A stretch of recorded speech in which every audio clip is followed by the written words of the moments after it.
From the Jack and Jones Shredder Studio in beautiful CCM at the University of Cincinnati, it's the Dennis Daniels Show! Tonight's guest, voice actor Richard Epcar. And now, here is your host. He's the 2009 Bearcast Radio Innovator of the Year, Dennis Daniels!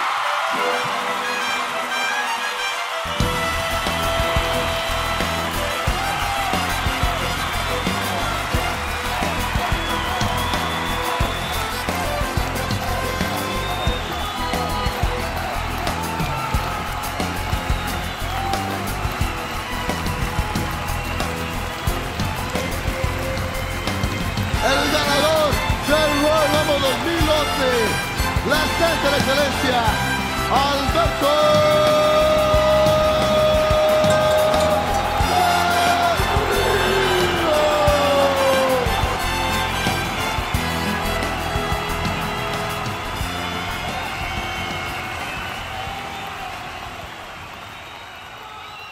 Ladies and gentlemen, boys and girls, and children of all ages, I welcome you back once again to BearcastRadio.com's critically acclaimed talk show segment, The Dennis Daniels Show.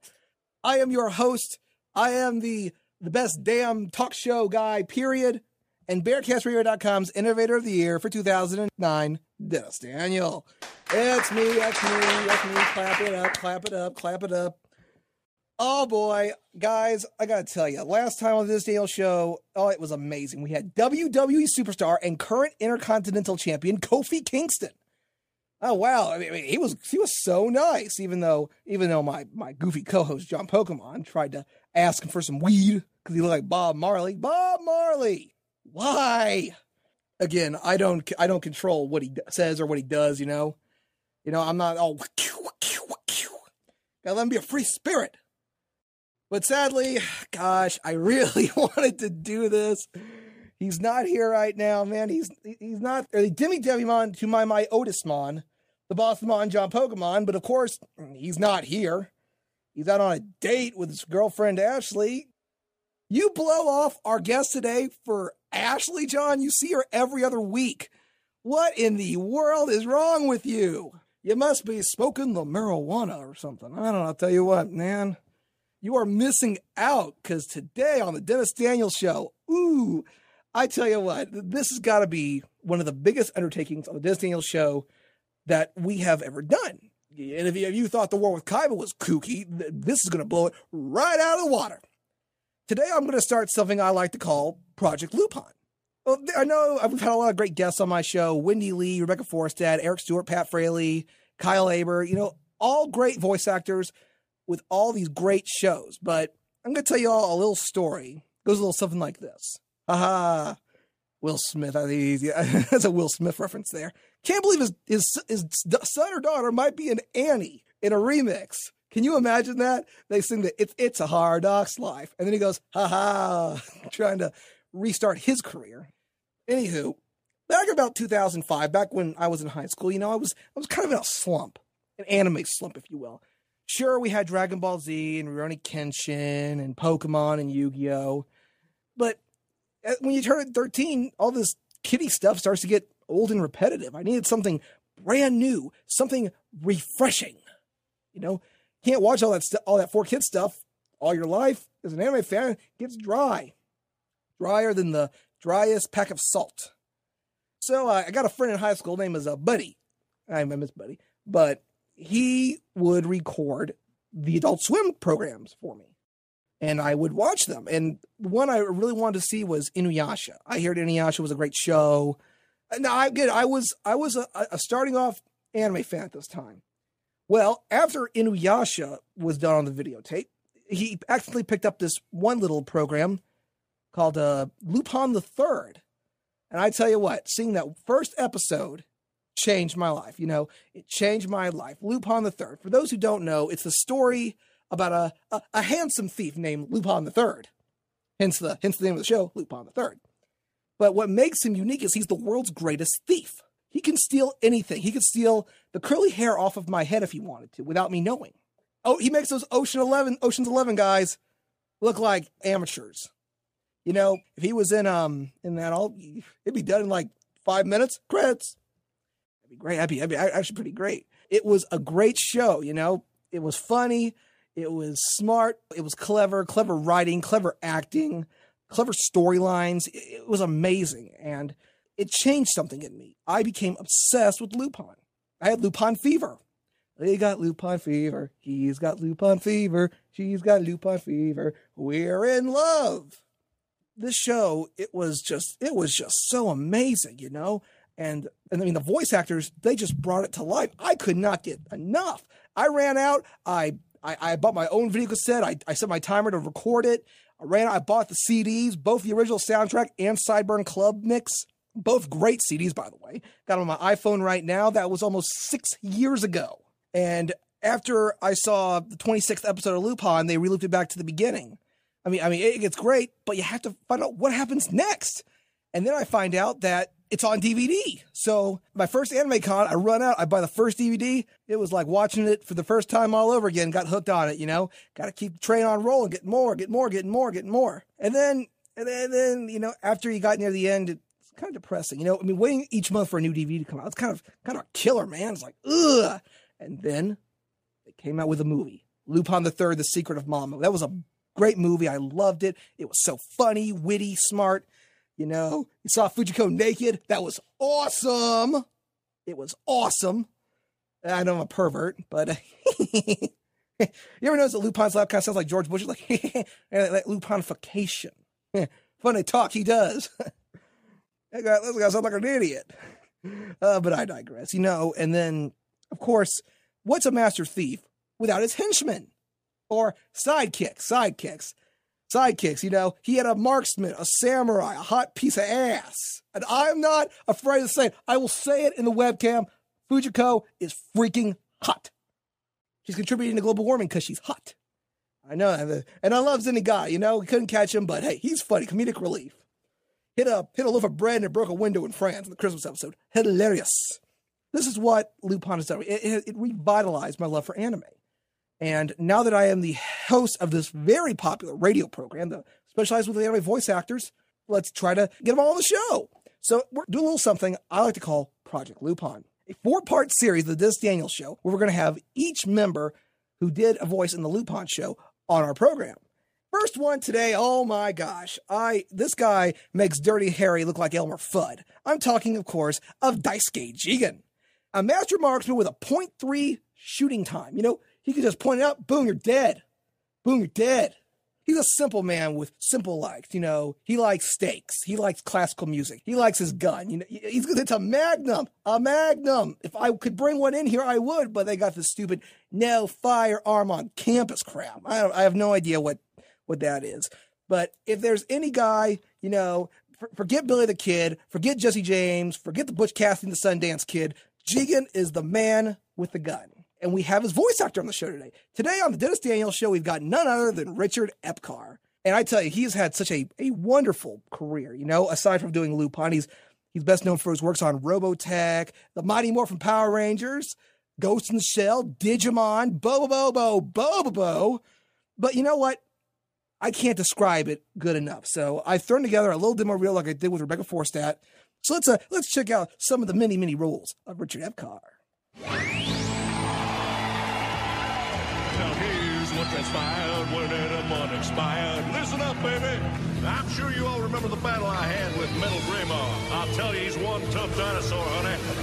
After that, I was swallowed up by a black hole.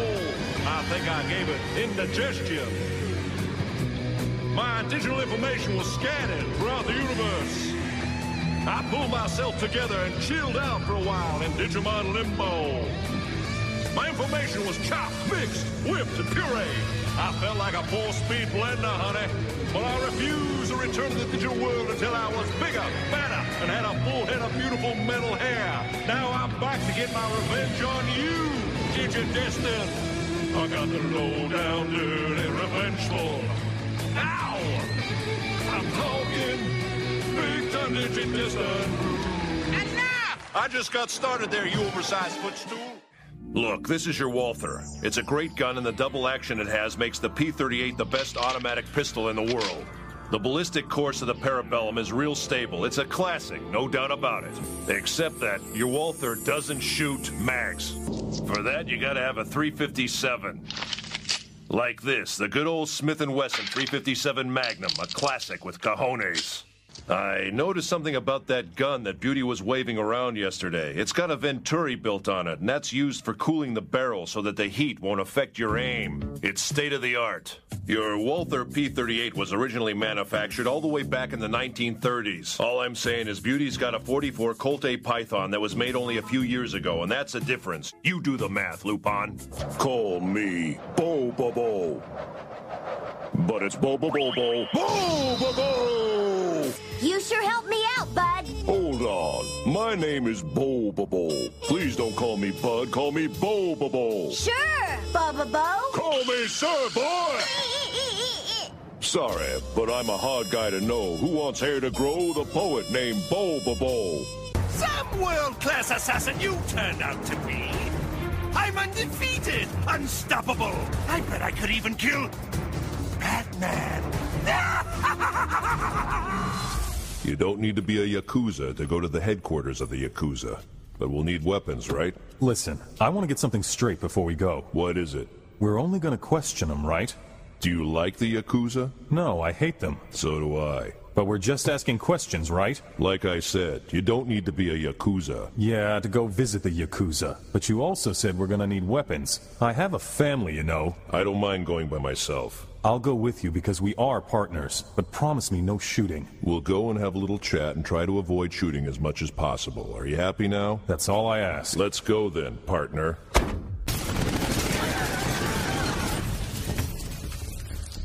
Didn't you promise no shooting? I really tried. I swear.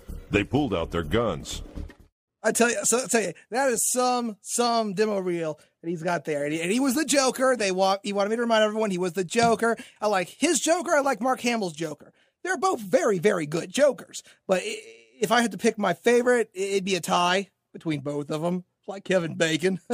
I mean, this interview is about to get really hot, so let's get right down to the nitty-gritty. My next guest is a very critically acclaimed voice actor, best known as many of the monsters from the Mighty Morphin Power Rangers, Etemon and Myotismon from Digimon, Daisuke Jigen from Lupin III, Batou from the Ghost in the Shell series, Bobobo from Bobobo-bo Bo-bobo, a man I can relate to with the hair and the outgoing personality. It's just amazing. He's possibly, if Wendy Lee's the whole effing show, he's the whole Ian show. Everything show. So, ladies and gentlemen, without further ado, give it up. He's the one, the only, Mr. Richard Epcar!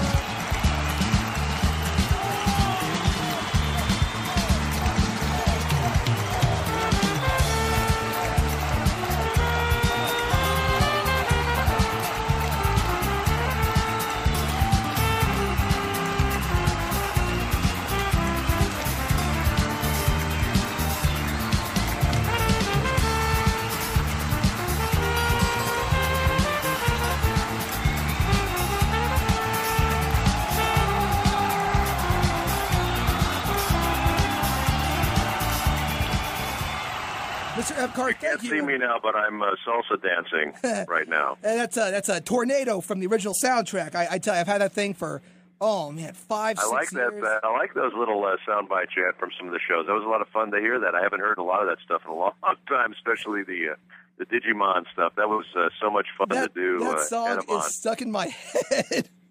I love that song. But anyway, thank you. Welcome to the Dennis Daniels Show. Oh, hi, how are you? Hi, everybody. Doing pretty good. We're on prime time. I really appreciate you taking this time out, to fulfill this crazy kid's dream. I'm a big diehard Lupin fan. It revitalized. Well, you failed to mention that I also directed the series. That it's in the questions. I got questions. I did research. Trust me. I've been doing research. I'm jumping ahead of your questions. I've been doing research all week, Richard. You know that. If you check out the Destiny Facebook page, I've been doing my research. I did. It was very impressive. I got all those DVDs from the local library. It's amazing how much stuff they got there. You got that at the local library? Yep, Cincinnati Public Library of Hamilton County. Wow. It's in the teen section, which, if you want my opinion, Lupin's not what you'd call a teen series. No, he's more adult. But yeah, that's true. Yeah. There's been talk about doing a live action Lupin, and I hope they do that. Yeah, I remember a couple of years ago at Cincinnati, they did like a little spoof movie called Lupin III, Cincinnati Red-Handed. This is a major film from a major studio. They want to do it. I just want to be there when they audition the Fujikos. Oh, yes, that's right. She's the best. It'd be a lot funnier if my brother were here. But unfortunately, he had a date with his girlfriend, so I'm here by myself now. Yeah, I tell your brother I'm very upset with him, for this. I mean, what the hell? Especially since, he's not a big anime fan, but he loves Lupin, and he just loves all the gun references that Jigen makes. Yeah. Hearing some... Jigen's awesome. It's a funny story about that. I was directing the show, and we had pretty much everybody we wanted for the show except for Jigen. And we kept auditioning. We auditioned tons and tons of actors, and the clients were never happy with it. So it was like about the third or fourth day we were doing the auditions, and finally the producer said, Richard, why don't you go in and read it? Let's see what it sounds like when you do it. So I went in and did it, and they immediately loved it, and I was actually glad it worked out that way because he's one of my favorite characters that I've done. And, I've done over 300 characters at least on, animation and games. And he's definitely one of my favorites. I loved his dry sense of humor. I loved his toughness, and he was just a great character to play.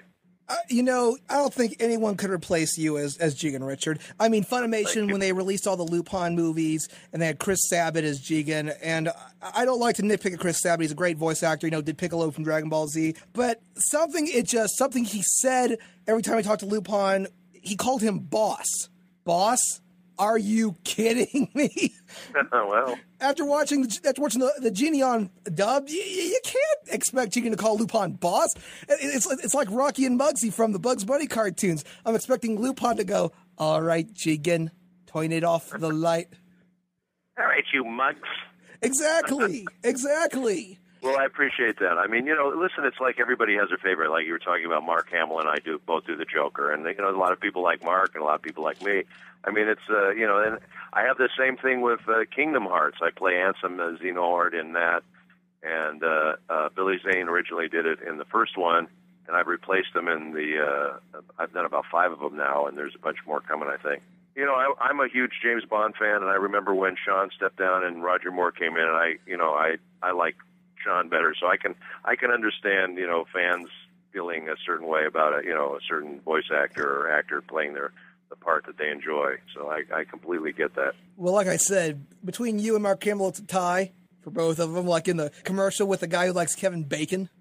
Well, and Mark Hamill keeps threatening to step down, so I hope he does, so I can just take over all of his Joker roles. Oh, that'd be perfect. But Mark Hamill's a great guy. I directed him in the Robotech: The Shadow Chronicles. I play Vince Grant in that, Captain Vince Grant, and he's in it. He plays a couple different characters in it, so that was cool having him in that film.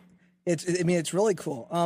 Well, it leads into our first question. What got you interested in voice acting? Well, I kind of, actually, to be honest with you, I kind of fell into it. I came out to Los Angeles to be an actor, on-camera actor, and I had some success with that. I was in several soaps and TV shows and things like that. And I was in a repertory theater here in Los Angeles, and my girlfriend at the time had just done a movie, and the people who did the movie, I guess they were ADRing a film, which means they were replacing the dialogue in a film that they had done. They weren't happy with the guy who did the lead in it.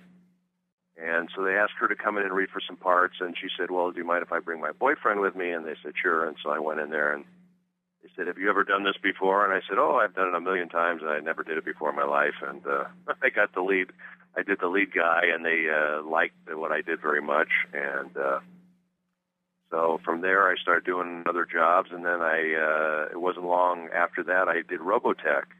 And Robotech led to a bunch of these other kinds of anime shows that we do, and I'm still doing them. To this very day, I'm doing a ton of those things.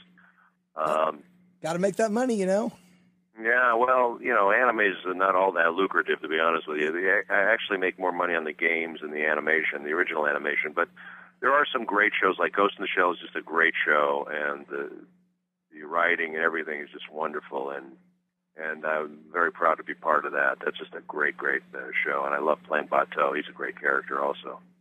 Yeah, but he's got those... Batou and Jigen are probably two of my favorite characters that I do. Yeah, you'll wonder how he's seeing, and through those little white contacts, you go up to him, you go wave your hand in front of him and go, "You can't see me. You can't see me."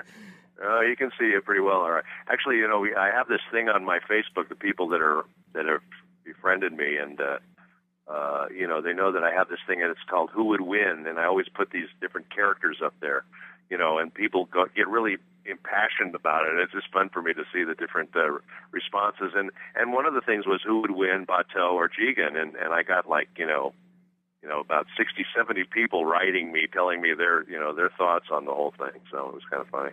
And one of those comments was me. Yeah? Yeah. You were on there. Yeah. I'll tell you what, man. Who did you pick? Did you pick Jigen? Does he wear a hat?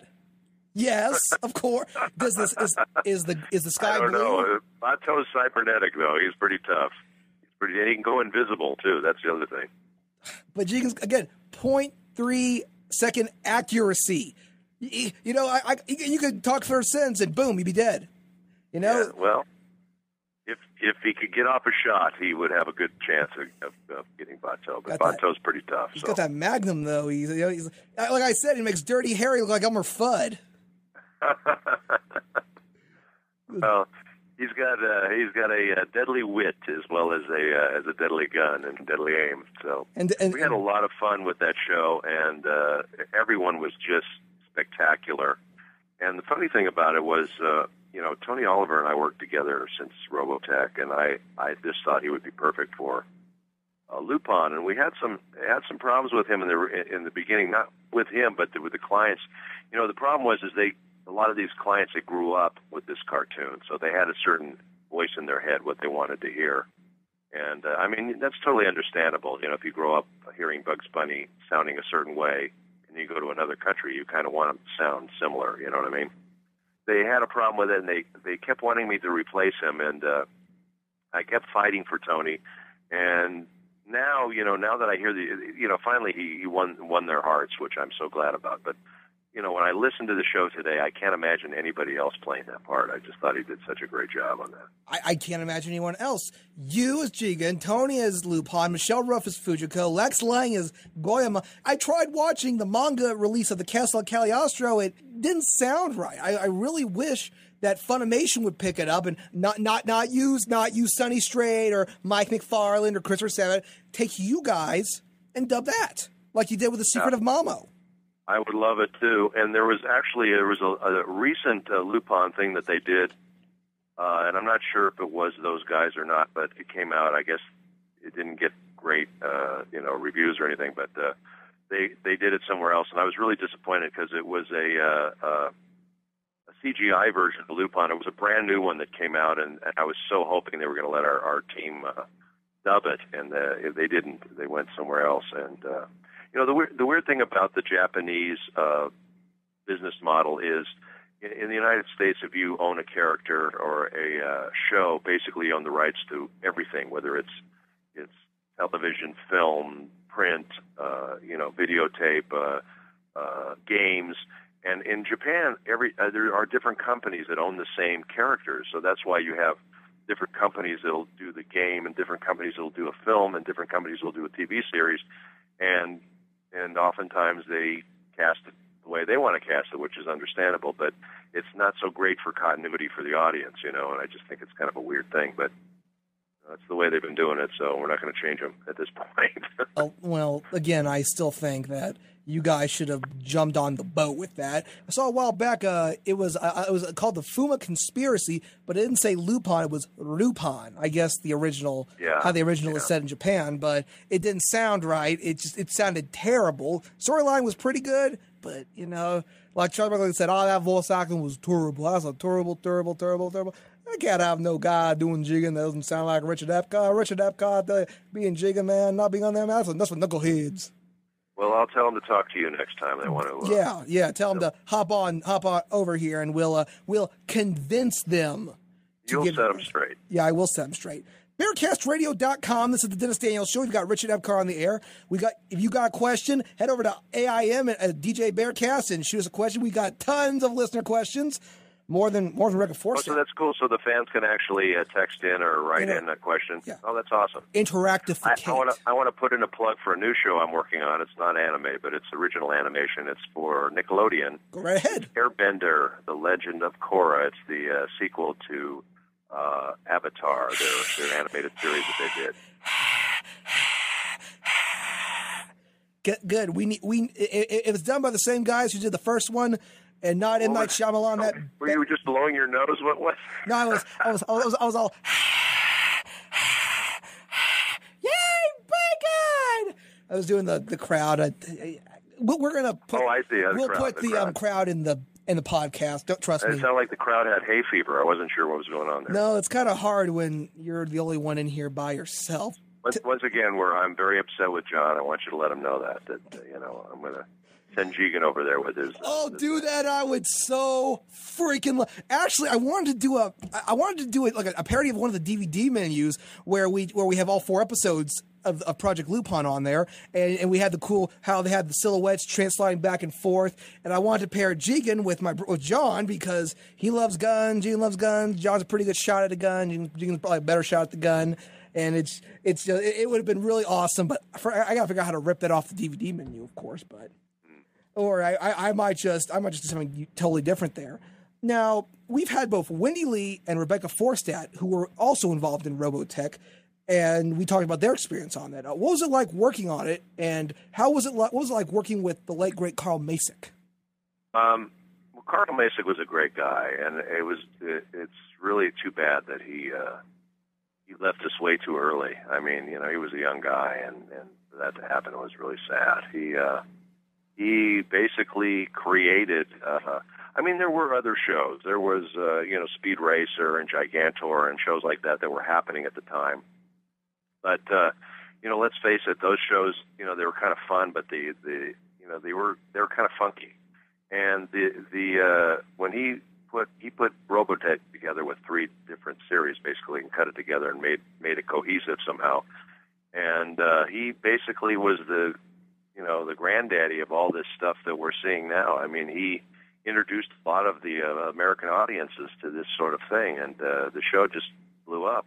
When we were doing it, it was, in the 80s, and, I went in and did stuff, and we usually recorded late at night because it wasn't considered the A recording stuff, so we would go in at late at night, and, we would be, sleeping on the stairs or in the hall because it was so late, and basically there was 3 studios. We did it at Intersound on Sunset in Los Angeles, and there was 3 studios going at the same time, and you'd record your character in one studio, and then you run across the hall and do them in that studio, then you run down the stairs and do them in that studio, and they basically had an impossible deadline to finish all this stuff, and we were basically just had to really crank it out and do it. And at the time I was doing it, I didn't think much of it. I thought, here's just another, Japanese animated show. It's not going to really do anything. And then it just exploded. And I mean, even to this day, I have people coming up to me telling me how much Robotech meant to them. And, it was just a big show. And the reason it was so important was that, it dealt with these characters as, on an adult level. And my character, Ben Dixon, he got killed. And you just didn't see that in American cartoons. You didn't see those characters getting killed. And that was like a big, that was shocking in those days, to see that sort of thing. So, people really kind of related to it. There was a reality about it because of that. The characters had a mortality about them, and, which you don't normally get in a cartoon. Yeah. And there were some cool storylines and some cool characters that people really related to, and then it just took off. People really do know Ben Dixon the best. I got on the event for Facebook. I get this guy, Max Sterling. He says, this should say best known as Ben Dixon in Robotech. That is the role he's best known as. Jigen and Lupin III is his most well-known role. Since when? Who the fruit wrote this? And I go, that would be me there, Chickle Nuts. Well, there's, like I said, I've done over 300 characters. I always get, everyone's got their favorites, and people come up to me and ask me about stuff, and kind of crazy to try to keep track of all this stuff, but I try to do it. And, I have a lot of new stuff out, too. It's funny, people really get stuck with some of this older stuff that I was in, but I've got a lot of new stuff I'm doing now, too. So, well, you can't beat the classics, of course, but we also want to keep the new stuff rolling there, too, which brings us later on. Now, we talked with Wendy Lee about working on this. You were also on Mighty Morphin Power Rangers. You voiced some of the monsters. What was that like? Yeah, and I also directed ADR on that as well. I was one of the directors on that. I keep forgetting that. I got to write that down. He was an ADR. ADR director. ADR director. The end. Yes, I was an ADR director on Power Rangers for a long time, and I voiced several of the monsters on that show, on VR Troopers, on Beetleborgs, and a lot of those Saban old-time Saban shows. So I worked on a lot of that stuff. It was a lot of fun, and basically come in and scream a lot, and then you get blown up. That was the end of it. Yeah. Somebody once asked me about it. They go, "Well, how was it different because it's live action?" I said, "Well, it's not. It is live action, but it's like a cartoon. Those shows, they're like a cartoon. It's like, especially the monsters. You look at them, it's like a giant, donut with eyes, and he's terrorizing the town. So." It's kind of it's hard to take that stuff seriously. You know what I mean? Yeah. Or I saw this tonight. A turtle with a lamppost on its head. There you go. They had some crazy stuff, and I wonder what those guys are smoking when they put those things together. And well, that's what we talked about when they cry, where all these little kids are killing each other, and what is Japan thinking nowadays? It's like, I don't know. It's just weird. Did you get to hang out with any of the cast members on the show? On which show? On Robotech? Or Power Rangers. Oh, Power Rangers, yeah. Actually, Tony Oliver was one of the producers of Power Rangers. So, he was on it. I'm trying to think of who else. Scott Page-Packer was one of the producers, and he and I are good pals. And David Walsh was one of the directors, and he's over at Technicolor Engineering now, and I see him a lot of times over there. A lot of the same guys, like Mike Sorich and Robert Axelrod, Mike Reynolds, Mike Forrest, I guess, too. And you ever get to hang out with? You ever get to hang out with Bulk and Skull? Yeah, I did a little bit. Yeah, those guys are great. Actually, they're really great guys, and they just recently had this big Power Ranger thing in Pasadena. It was a big Power Ranger convention, and it was amazing how many people turned out for this. It was a huge event, and we had a lot of the original Rangers show up, which the kids just went nuts over, and they had a lot of us guys who did the voices of the various monsters, and Rita Repulsa was there, and Goldar, and all those characters, people that voiced them. So we had a huge turnout for that, and that was actually kind of fun. And those are all people that I worked with back then, and I still run into them on various projects. It's really not that big of a community, quite frankly. There's a few of us who work on a lot of these shows, and we bump into each other, from time to time. Yeah. That was one of my questions. If Bulk and Skull were really nice in person, because they were just funny. When you were a little kid, you were thinking, "Oh, they're jerks." You're like, "That's funny." That's, where are some of these teenage shows doing that nowadays? It's all appealing with vampires and Hannah Montana and all that crap. Yeah, no, they were really good guys, and they really I think wanted to be serious about their acting career and all that, and took it very seriously. So they were a lot of fun. And I heard that Bulk is back on the show again, and I don't know if that means he's got to move to New Zealand or not, but because that's where they shoot the show now. Yeah, they got that new Samurai. That wouldn't be so bad to live in New Zealand for a while. It's supposed to be gorgeous over there. I was watching Power Rangers. They got the original on ABC Kids early in the morning, and they've added all these cartoon effects to it, like it's a living comic book. And I'm wondering if you've seen this or not, and do you think it's kind of like bastardizing the series? I haven't seen it, but you wonder why they do something like that when it's so successful. You know, the whole thing, if it ain't broke, don't fix it. Yeah. But you know, the thing is that Saban sold it to Disney, so Disney owns it. And I think actually Saban just bought it back again from them recently. So, but Disney may have added that stuff on there, you know, and thought that was appropriate for some reason. No, it's not. You don't mess with a classic like the Power Rangers. You know, it's like adding spinner rims on a classic Rolls Royce. Yeah, well, you know, I'm sure you could find people who think it's cool. So it's unfortunate, but that's what happens sometimes. You know, especially when you sell some show to somebody else, they're pretty they're able to do to it whatever they want to do to it. So yeah. Now, aside from doing all these great anime, like you said, you've been in all these great, countless video games. How does that differ from voicing in anime?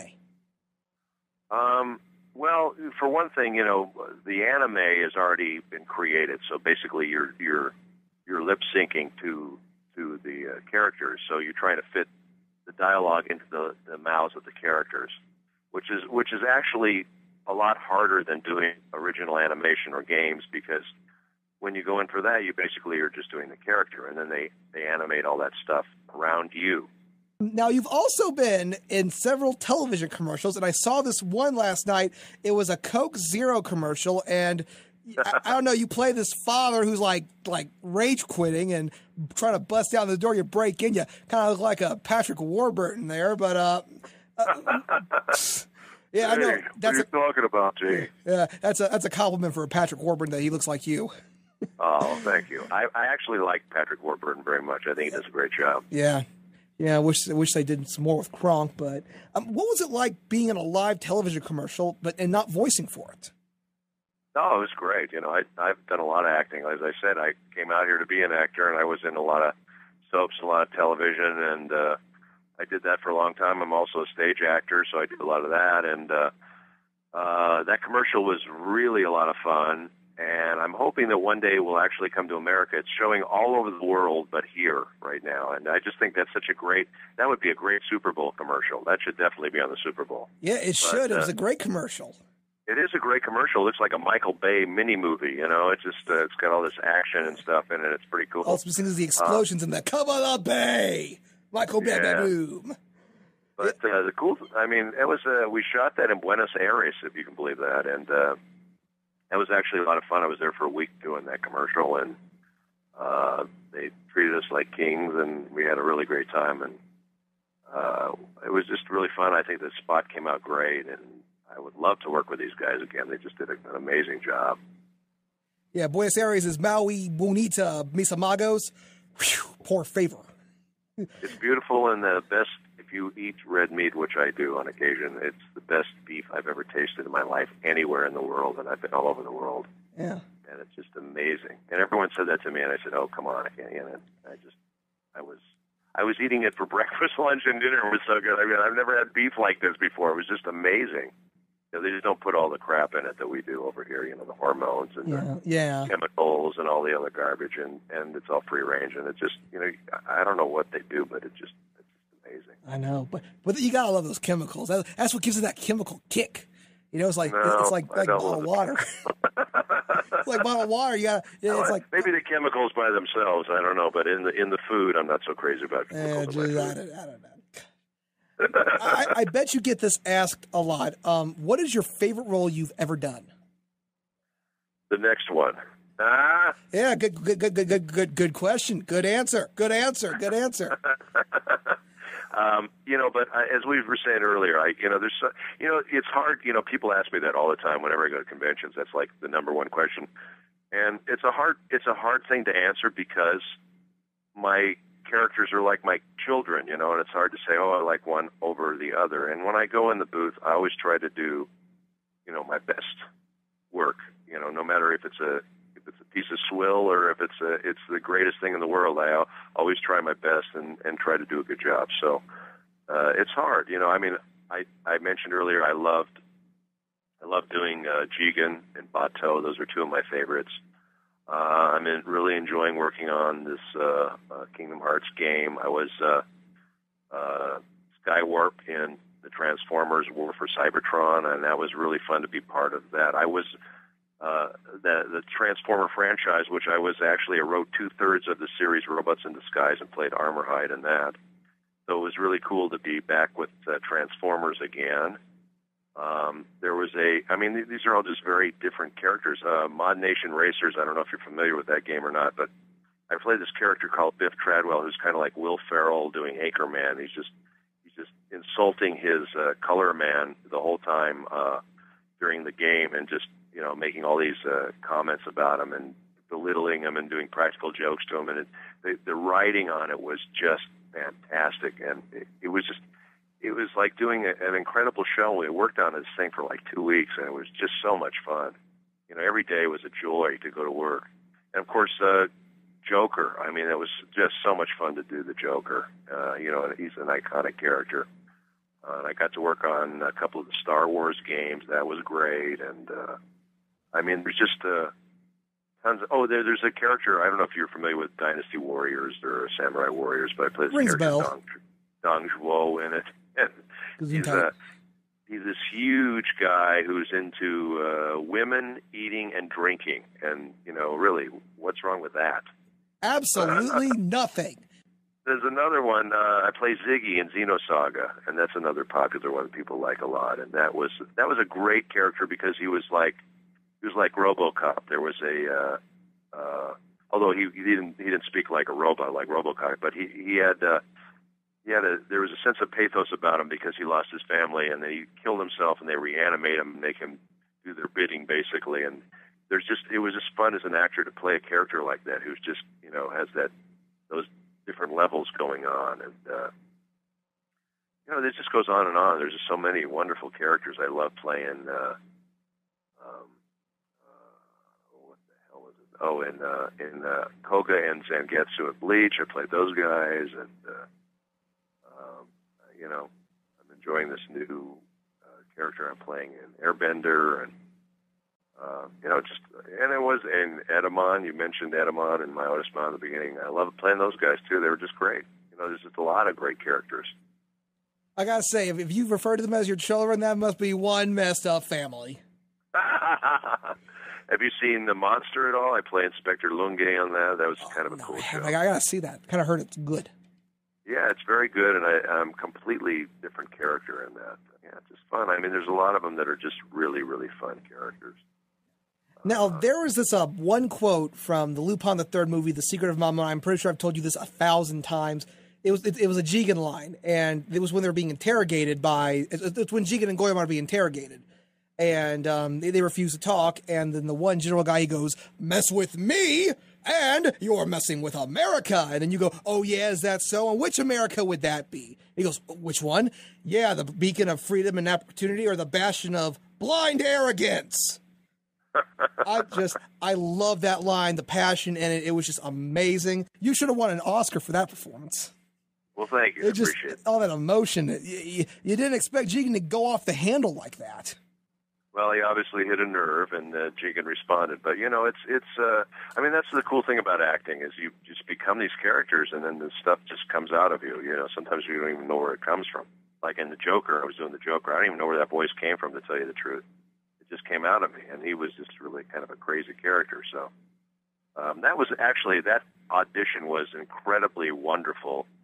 Because they brought me in and they basically had me do all the Mortal Kombat characters and all the DC Universe characters. So I got to basically audition for every character in that.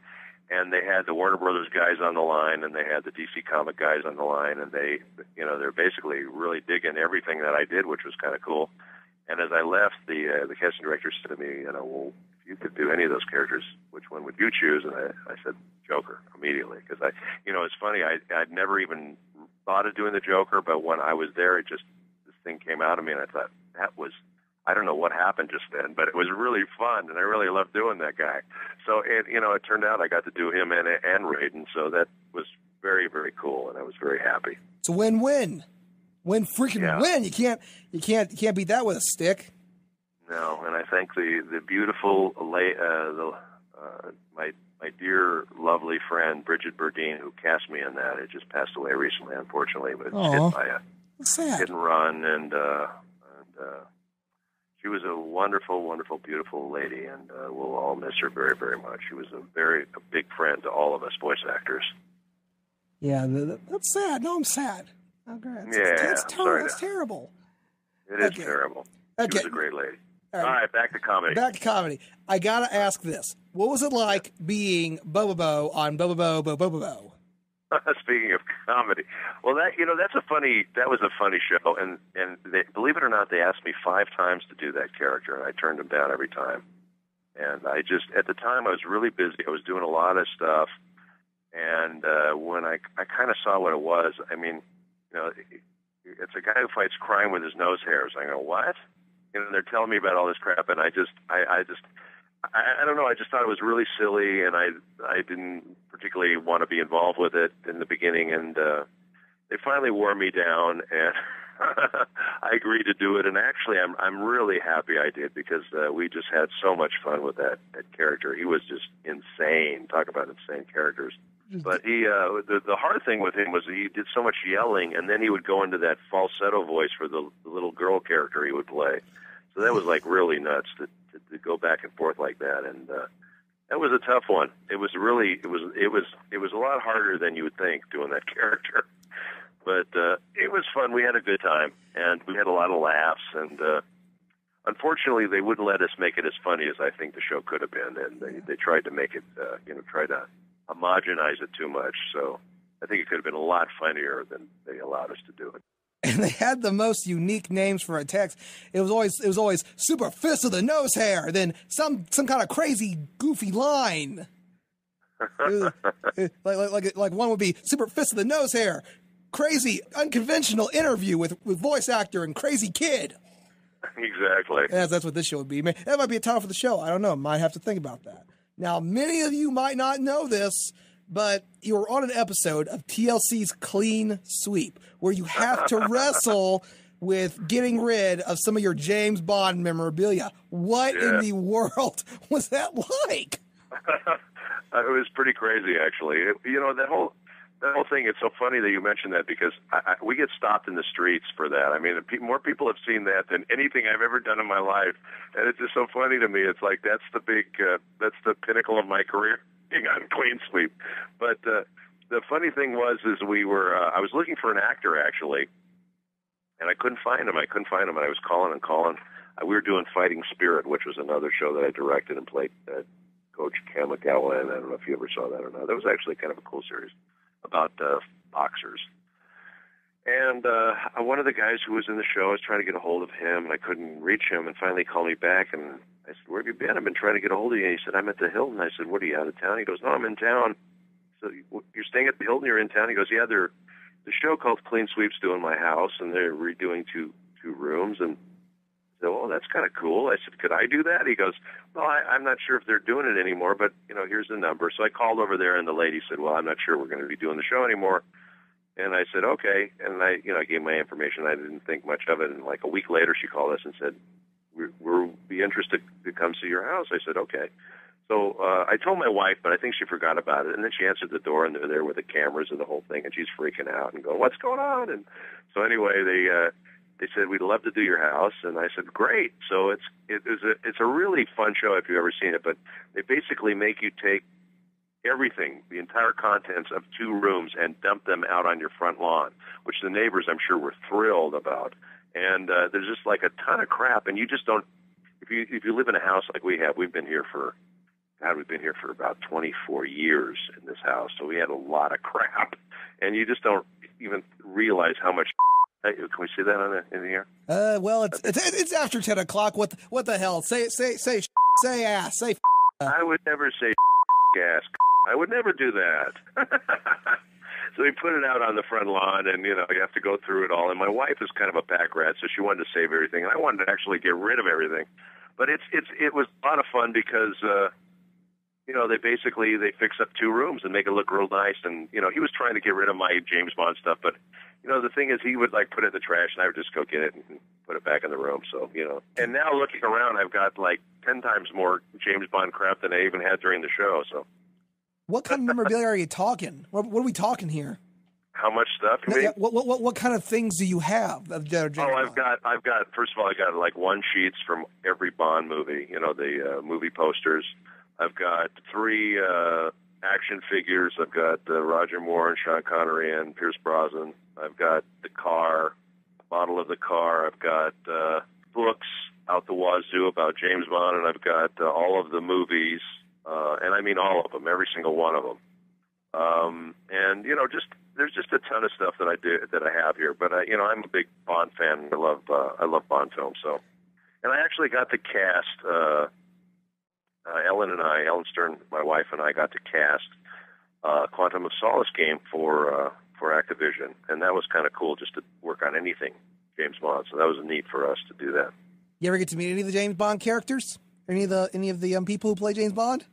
I actually did. For some reason they invited me to do one of these spy conventions at the Queen Mary in Long Beach, and because I guess some of the cartoon shows and things that I worked on were there were spy characters. I've done some spy characters, and so they invited me to be one of the guests, and it was great. And I actually had drinks with George Lazenby, so that was kind of cool. And I met several of the Bond girls were there from various movies, and so I took, of course, I was like a fan. I was like these, the anime fans at a convention with me. I was taking pictures with them, and it was really fun for me to do that. So I had a great time, and I got to talk to all of them. And Maude Adams was there, who was Octopussy, and there was a bunch of Lana Wood from Diamonds Are Forever, and she told me a lot of interesting things about working with Sean and everything. So it was just really fun for me to hear all this stuff and talk with these guys. Once they found out I was a voice director and that I direct animation and games and all that, of course they wanted me to hire them to do voice work. So it's kind of funny. Gosh, I would have killed him in a fly on the wall if you ever got to talk with Sean Connery. Yeah, me too. I would love to talk with Sean Connery, but he's unavailable. He's retired. Retired? That's for Bick. Yes, we'll bring him back. It's great. I love Sean. Sean's awesome. Sean was the best Bond. He really was. Oh yeah. Oh, Pierce Brosnan, the new James Bond from the Die Another Day. Kind of iffy on that. Well, Pierce was in Die Another Day. I really do like all of them. I think they all bring their own thing to it, and I think they all do a good job. But I think Sean was he's kind of the benchmark of the whole thing. You said that accent, that accent was sexy. I mean, if you were a chick, I mean, I'm a guy, I'm not saying, but it's fun to do Sean Connery. I'll tell you a quick funny story about that. Originally, when they were casting for the part, they were thought of Cary Grant, who would have been great, but Cary Grant basically said, "I'll only do one of them," and they wanted to do a series of them. Plus, he wanted $1 million, and that at the time that was the entire budget of Dr. No, so they couldn't hire him. But they loved Connery. Connery came in, and he was like Superman, so they hired him. And Ian Fleming was upset. Ian Fleming actually wanted David Niven. He wanted David Niven to play Bond. And so he was really upset that they hired Connery because he had such a strong Scottish brogue. And then after he saw him do Bond, he put into his books that James Bond's father was Scottish. So it's like he didn't want him to be Scottish, and then he saw him play the part. Even he was convinced and changed, by it. So that was kind of an interesting thing, I think. It must have been fun, just see all these guys. It's like seeing your heroes, Yeah. Like when I met you and Tony, it was like a dream come true. Yeah, exactly. So that's why I can definitely relate to the anime fans and the game fans because I have the same. Listen, we all have our stuff that we're into that we enjoy that excites us. That whole thing. So now you actually own and operate your own voice-over production service company called Epcar Entertainment. What is that like? It's great. We've done a lot of games. We've done a lot of animation, and actually we've done tons of foreign films into English, a lot of Academy Award-winning films like Cinema Paradiso, Belle Epoque, Women on the Verge of a Nervous Breakdown, those kind of movies. And, it's been great. We've been doing that for a long, long time. And it was actually fun. I don't know if you know this or not. My son's involved with the Spider-Man show on Broadway right now. Ooh, the controversy. Yes. And the guy who's playing, actually, my son's in a band called Carney. And the lead singer in Carney is Reeve Carney, and he's playing Spider-Man right now on Broadway. Julie Taymor, the director, fell in love with the band and basically put them all in the show. So they're all playing, music in the show, and Reeves playing Spider-Man. Well, Bono and the Edge wrote the music for the show, and Carney is going to be opening for U2 in Canada, in New Brunswick, in the summer. So they're going to be playing with U2, which I think is pretty freaking cool, at a 85,000-seat venue in Canada. So they're going to have to fly him from Spider-Man to do the show and then fly him back, and they'll do the Spider-Man the next day. Yeah, well, let's hope Spider-Man continues to be a prosperous aspect and doesn't fall through.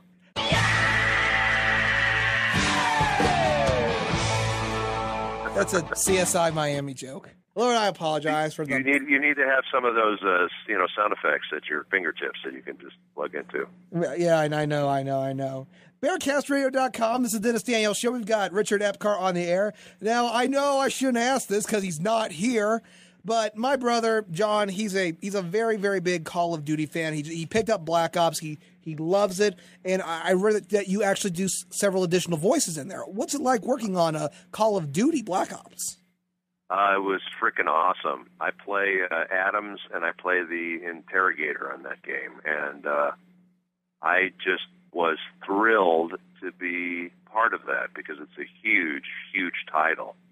So I was just, really thrilled to be part of that game. And there's a couple other big games that I'm working on right now. Unfortunately, I can't tell you, which you would recognize immediately. And I'm really excited. In one of the games, I'm actually mocapping the character I'm doing, which is really cool. What's mocapping? So I'm actually getting to play the character and voice him at the same time. So that's pretty cool thing. Motion capturing. Oh, get the green suit with the little white balls on it? Yes. In fact, if you go to my Facebook thing, you can see a picture of me in that outfit. And I actually put that on there. I said, is Richard Epcar in the new Tron before Tron came out? And I got so many hits on that. It was unbelievable. And people thought I was going to be in Tron because I was in a mocap suit. So that was kind of funny.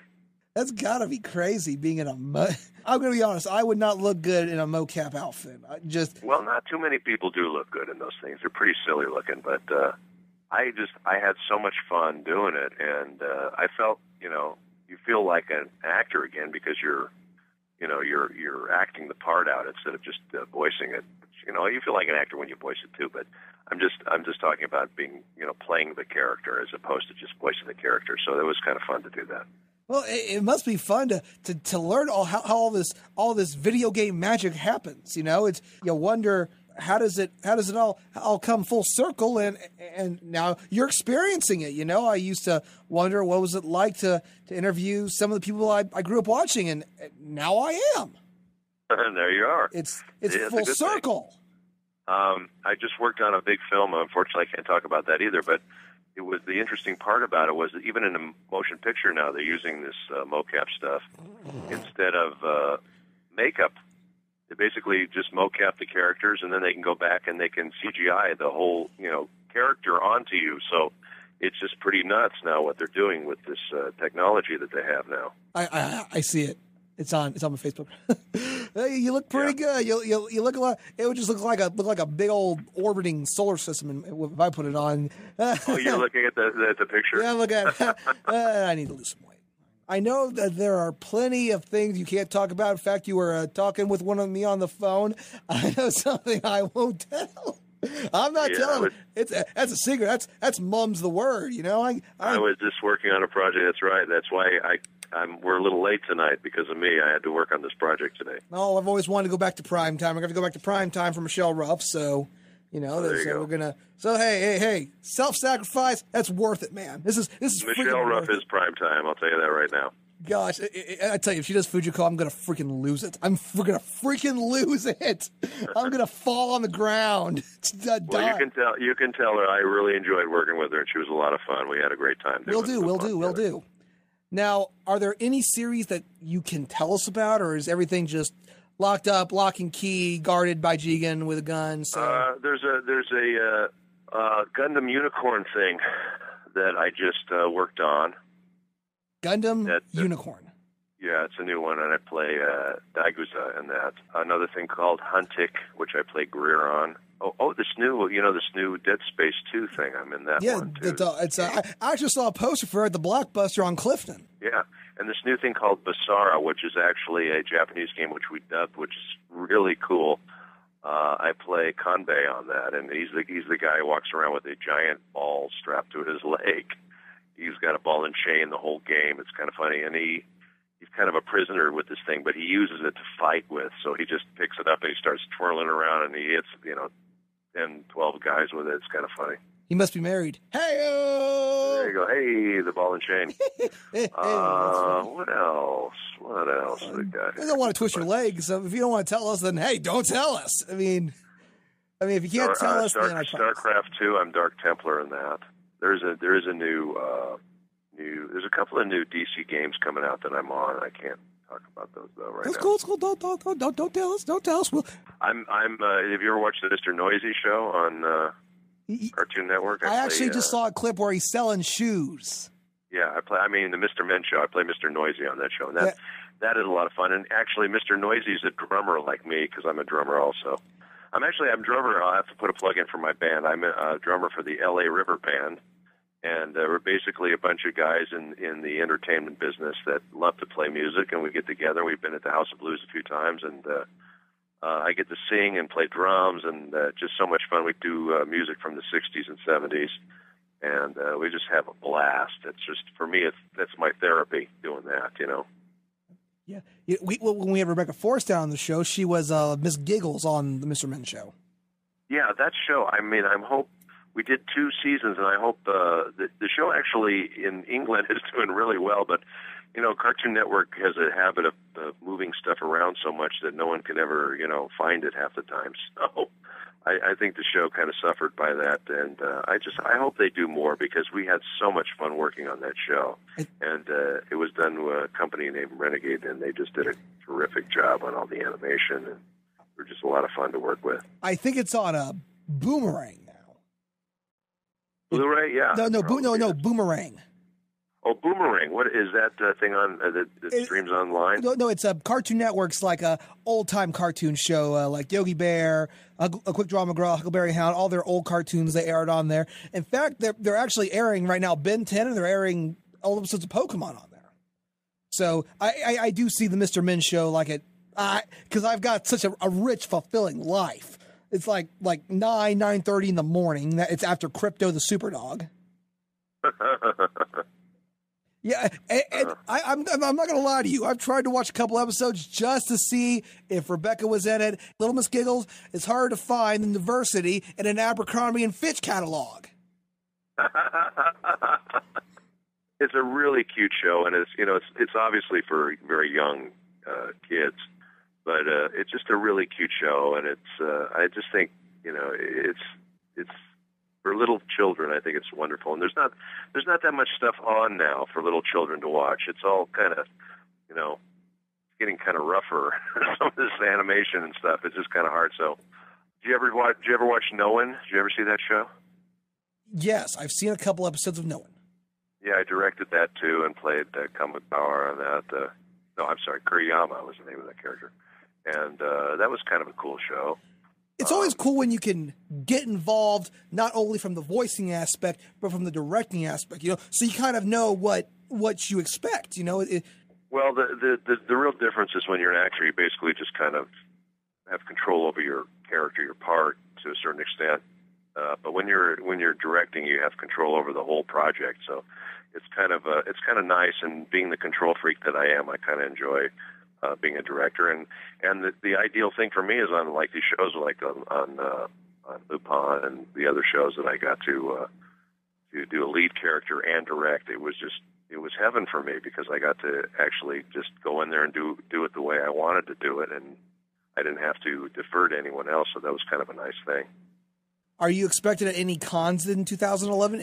Can you tell us about any places you're going to be?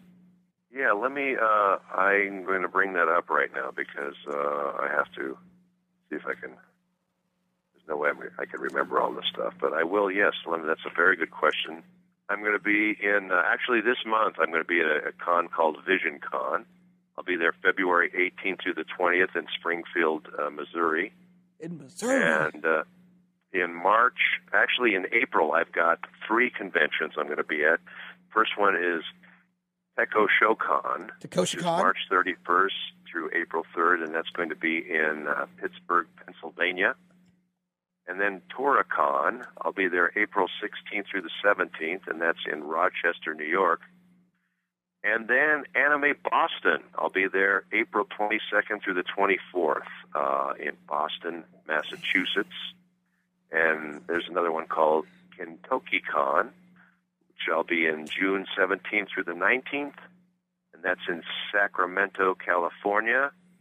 And then I will be at DragonCon September 2nd through the 5th, Labor Day weekend, and that's in Atlanta, Georgia, and that's a great one. All the big stars go to that, and Shatner and Nimoy and Patrick Stewart, all the Star Trek guys are there, and all the different stars from all the different shows, and that's just a huge convention, and it's always a lot of fun going over there because they have 4 huge hotels that are right next to each other, and they basically fill up all of those hotels with fans and guests, and it's crazy. You know, you go from hotel to hotel because it's just too big to have 1 or 2 or 3 hotels contain it. So it's a nutty deal. But you'll see like 15, 20 Supermans walking down the street together, or 15, 20 R2-D2s walking down the street. I mean, it's just nuts. It's just crazy convention, but it's a lot of fun. Yeah,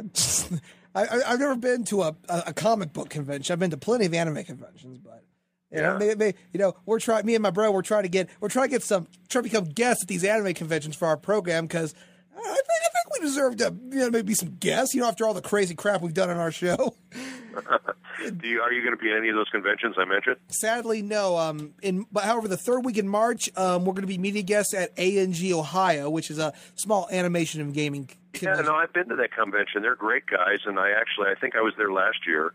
And they're. Please tell them I said hi. They're just terrific guys. I like them immensely, and I had a lot of fun at their convention. We're trying to get a live studio audience version of the Dennis Daniels Show set up. Where we have Wendy Lee as a guest on there. We got some prizes and everything. It should be a good time. Got to work on a monologue as well, trying to make this like a Letterman or Leno, but. Of course, there'd be a few differences between me. I stay true to my network, and I don't sleep with the interns. Hey, Paul, that guy's pretty crazy there. I don't know, Dave. That's pretty crazy too. Okay, BearcastRadio.com. This is the Dennis Daniels Show. We got Richard Epcar on the air, and we're now going to start taking listener questions. So head on over to AIM at DJ Bearcast. That's DJ BEARCAST. Head over to Twitter at twitter.com/ATExplosion. Start shooting us some questions. Maybe I'll even open up AT Explosion on AIM if you all know me there. AT Explosion, we got that up running. If you got a question for me or for Richard, we'll go ahead and do it. Now, we've asked several forums to give us some questions for this, and these guys are always great from the HaruhiSuzumiya.net forum.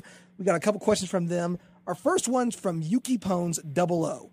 Does your memory still reach back to when you played Mitsukake Mysterious Play? And did you enjoy that role? And was it a more challenging or easier one?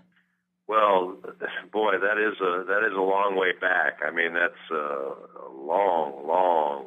That's at least 25 some years ago. So I don't remember it all that much, except I do remember that I played like the romantic leading man in that thing, and it was a lot of fun. I really enjoyed that. There's another one I did, Ninja Scroll, where I played Lord Gemma in that, and it's amazing I can remember this stuff.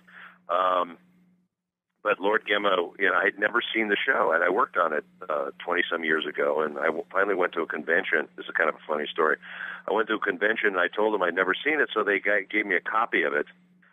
And I'm watching it on the airplane going back, and I don't know, have you ever seen the show at all? Have you ever seen Ninja To be honest, no, I have not. I need to, though. Well, there's a scene where this giant character, he's like a giant, and he picks up this young, beautiful Asian girl, and he rips off her clothes, and he starts licking her like a lollipop.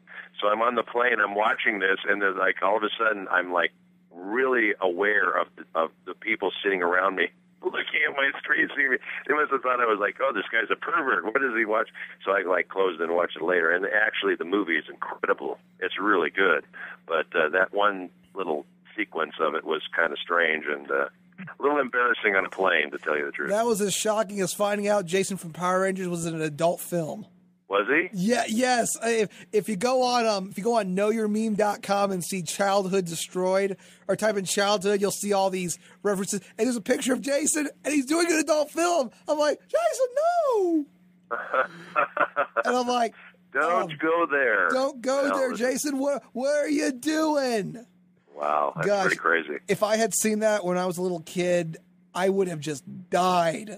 I actually think he was at the convention, too, so that's kind of funny. I didn't know that. Maybe I'll have to, next time I see him, I'll have to tease him about it. Well, again, it might not have been him. It might have been some guy who looks like him. Yeah, it might have been some crazy rumor. Who knows? Well, so don't tell him where you heard that. No, I'm just kidding. I'm not going to have Jason. I would never do that anyway. I'm not going to have Jason come over here and kick my ass. Man, that'd be easy. Our next question is from Discrimino. What was your honest opinion on Ghost in the Shell as a whole? My honest opinion is I think it's a great series. I think it's really well written, really well thought out. I especially love the first movie. I thought the first movie was great. When I finally got the chance to write and direct, adapt the Innocence into English, I really enjoyed that a lot because it goes back to what we were talking about earlier. I really enjoyed working with the guy who did the original Ghost in the Shell stuff, and he and I got along really well, and he was a good director and everything, but a little more satisfying, I think, for me to do it myself because there's certain things that we didn't always agree upon, and to be able to do a character the way you really see the character is a much more gratifying thing, if you know what I'm saying, and I was able to actually, that whole thing was a crazy, crazy thing, and it almost never happened, but it all worked out, so I got to write and direct it and do Batou, and it just turned out to be an amazing experience, and I got to actually do Batou the way I really wanted to do him finally, and that was awesome. That was really awesome. Now, the series, I think it's one of the best animes around. I just think it's really well written. It talks about the morality of technology and how we should be using some of these things that we have, and I just think it gets into a lot of really interesting things, levels that normal shows don't have, because otherwise it could just be like a normal shoot 'em up cops and robbers kind of thing. But it just really gets into a lot of different levels, and I think it's just really intelligently done, and I liked it a lot. Now, were you there with the original movie, and then they kept you on through the series as well? I was in the original movie, but when they decided to do the series, we had to all re-audition because they weren't just going to pull us from the movie. We all had to re-audition, and fortunately, I booked it again, but there was only two of us that booked the series from the movie, and that was me and William Knight, who plays Aramaki. We were the only two guys that they brought over from the film, or that made the cut, I should say. So I was really happy about that because I would have been really bummed if somebody else played Batou. But yeah, I've done all the Batou stuff, and I've been doing it, ever since they started it. Because you freaking nailed it. Well, thank you. You have got that great tough guy voice. I could not see anybody else. It's like John Madden's the only guy who can say Brett Favre with it sounding awesome. There's not going to be another guy that can do Batou like you've done it. Ecstasy asks, when lending your voice to a character, is it more fun to be a bad guy or a good guy? That's another question I get asked quite a bit, and they're both fun. Batou's like a good guy, and it's really fun playing him. It's fun to save the day, and it's fun to be the hero, and I really, part of me really enjoys doing that. However, playing a villain is a lot of fun too, because you get to really, chew the scenery and be evil, and it's a lot of fun to do that too. So, it's hard to say which I prefer, which I like better. I mean, it just depends on what the show is, and but I really like it all. So I don't know if that answers it or not, but I really enjoy playing all those characters. Being bad guy's fun, and you get to shout crazy things like "Crimson Lightning." Exactly. That's awesome. Crimson Lightning, just Crimson Lightning. Game over. Or Dark. I used to say, Crimson Lightning. It's very, very frightening. Oh gosh, that's funny. And then and also Dark Network Concert Crush. That sounds like something you would like. How you would end a show. You just okay. Another one from RP Gurity. Do you know how many episodes of the 155 episodes of Lupin III that Jigen dubbed were fully dubbed before Jigen was shut down? I heard you talking about that. I'm glad they asked that question because actually I heard you talking in the beginning of the show, and you said you watched the 24 episodes and you had to go back and watch the same 24. And the sad part about all that is we dubbed 100-something episodes. You did? Yeah, we did. And they basically kept showing the same episodes over and over again, and I never understood that unless maybe they just didn't buy those other episodes. But I'm just thinking, why would you keep showing the same stuff over and over and over again? It's like, once again, it's, I kind of have a bone to pick with those guys, but, what are you going to do? At the time, they were like the only game in town. But Adult Swim, they like to screw with us.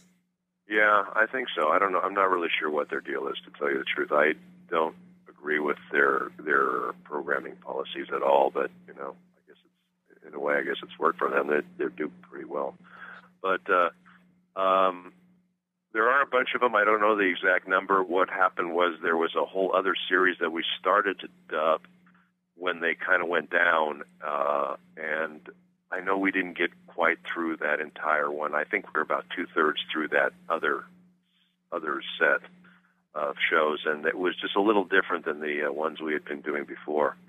So, but I know we did a ton of them anyway. There's, like I said, there's 100-something of them that we've done, and I don't know where the hell they are. I'd love to see them. But we gotta go find them. I think some of them are on DVD. You can find some of them there, but the problem is once the company went belly up, that was kind of the end of it. So I'm not sure what's going to happen with it.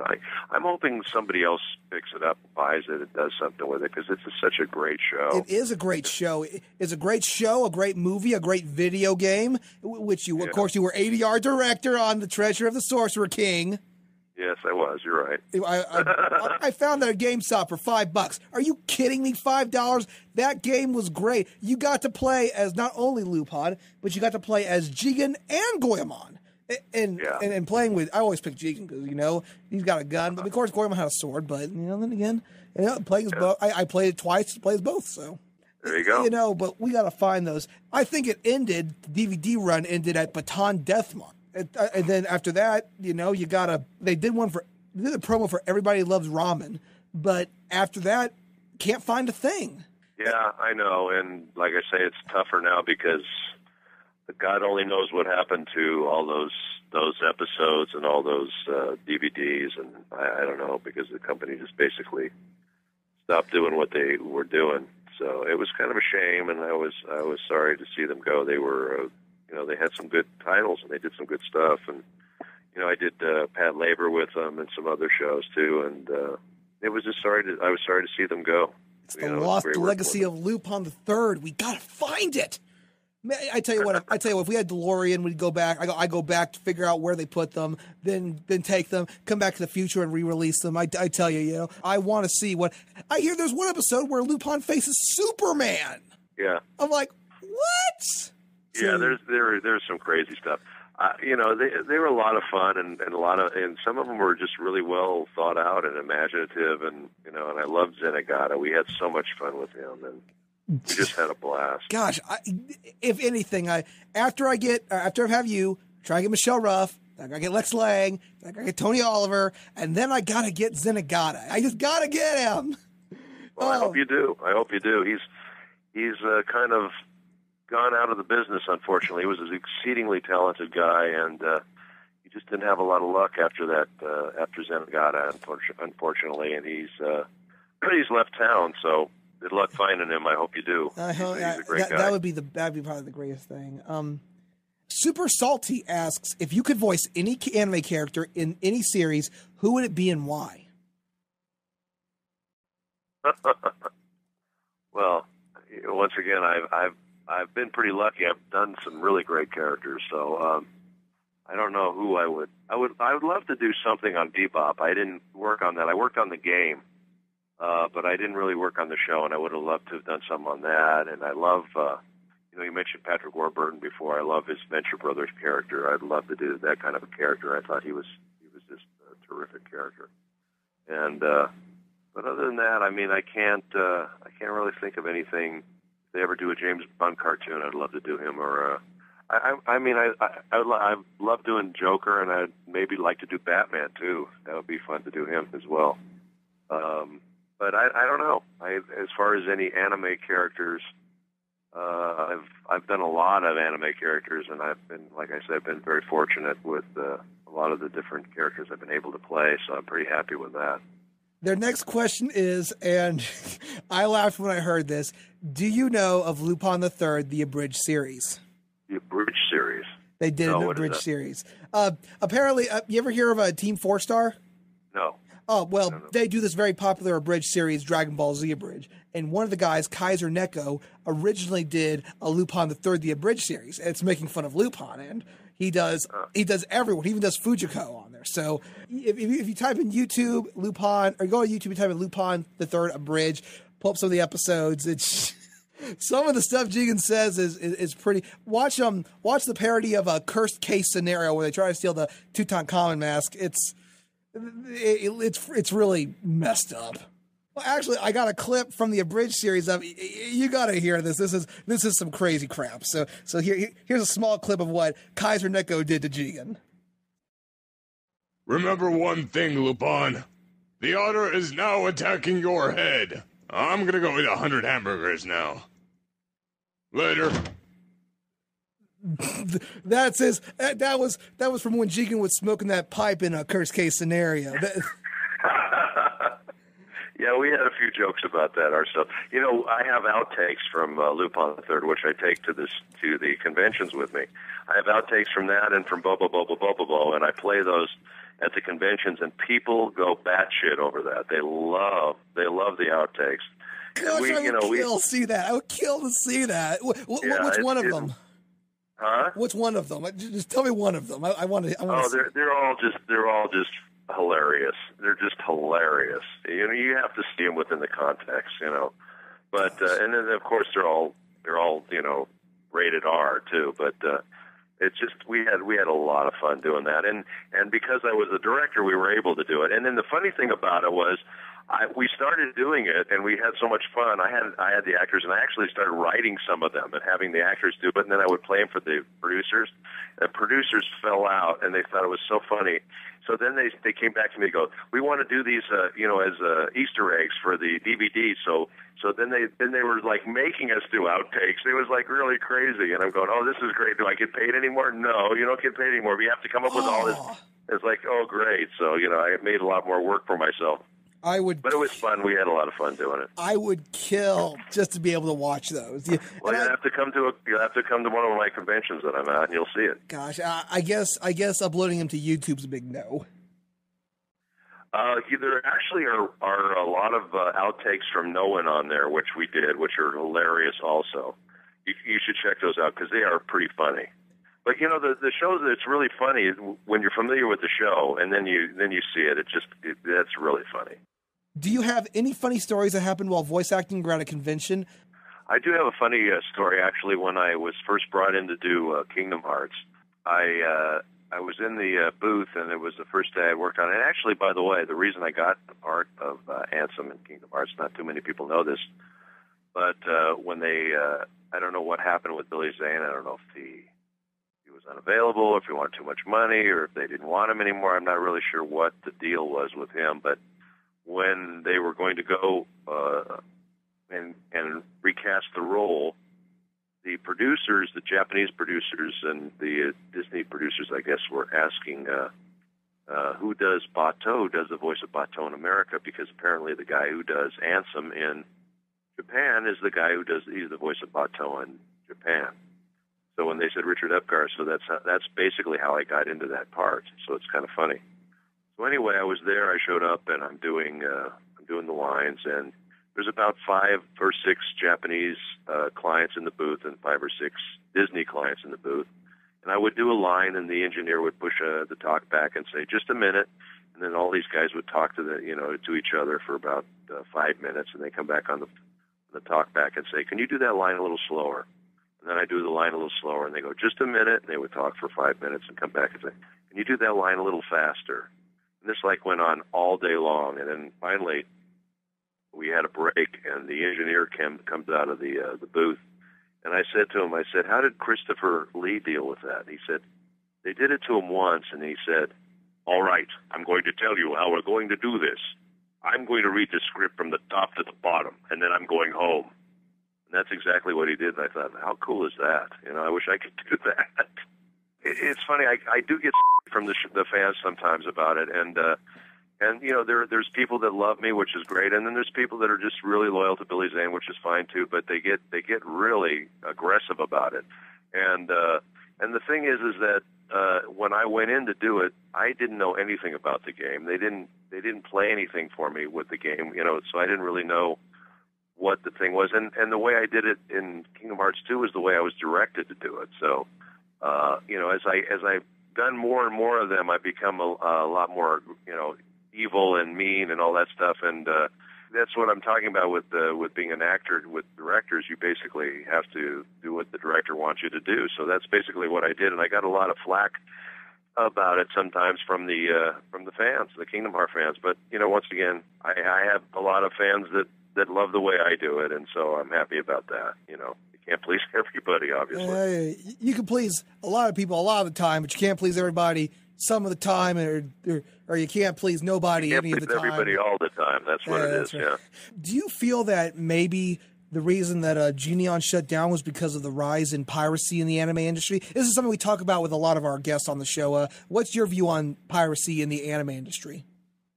Well, it has hurt all of us really bad. I mean, the problem is that when people pirate this stuff and put it on the internet and everyone sees it for free, then no one's going to buy it, and that kills the business. And and basically piracy is stealing. And these are shows that people create, and they work on them, and they write them, and they animate them, and they spend a lot of money creating them, and then if somebody just comes along and just steals it and puts it on the internet and everyone has it for free, then it makes it, there's no business there. There's no way to make these companies to make money, and that's why they go out of business. On one hand, these guys are anime fans and they want to see the shows, and I can appreciate that. But on the other hand, you're taking somebody else's work that you had nothing to do with, and you're giving it to everyone for free, and you're putting these companies out of business. Every time they do that, it's like putting another nail in the coffin. Yeah, pretty much. Pretty much. It's a big problem, and I people ask me this at these conventions, and they sometimes get upset by me saying that, but it's just the truth, and when that's why you don't see a lot of anime right now. It just the stuff that is coming out of Japan just goes right on the internet, and actually even Japan's feeling it really bad. A lot of their animation houses have shut down because of this. It's a big problem. And if we don't stop this, it's going to eventually, I think, going to kill the anime industry, and there's not going to be any more anime for anybody ever again. So it's going to, we're all going to be standing. It's a big problem for the motion picture business. It's a big problem for the animation business. It's a big problem for all this stuff because there's these guys rationalize it. I'm not really sure how they rationalize it, but it's stealing is stealing. You're taking somebody else's work, and you're not paying for it. It's stealing. So yeah, I know it's gonna. I don't know how you can rationalize it, quite frankly, but they do, and they feel they're entitled to have it for some reason, but they're really not.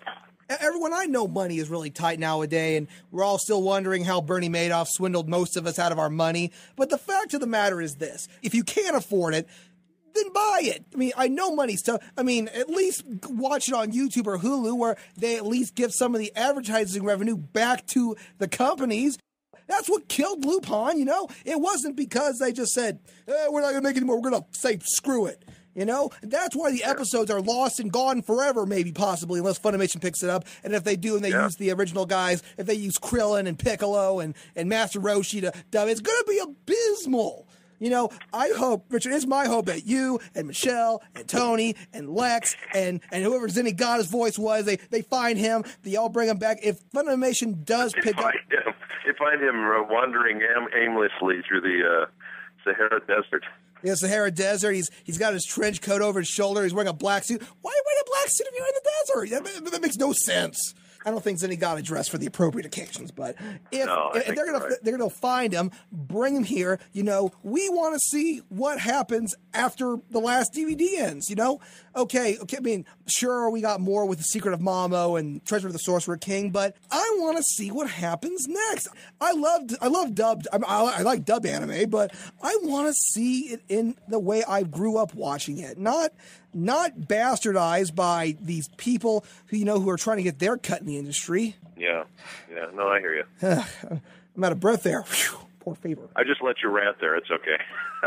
And then they say, "Oh, well, times are tough." I know times are freaking tough, but it still doesn't. However tough the times are, and the times are tough, but it still doesn't.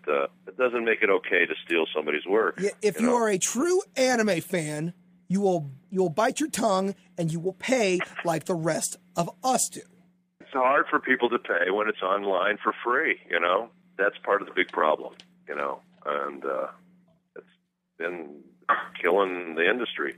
I mean, again, I mean, if it weren't for Lupin, hell, I probably wouldn't even be an anime fan right now. I probably would have just stuck to Pokemon and Yu-Gi-Oh! And Sailor Moon and all those lovey-dovey crappy ones, Lupin opened my eyes, slapped me in the face, and said, "Hey, Denny, look at this. This is some good stuff."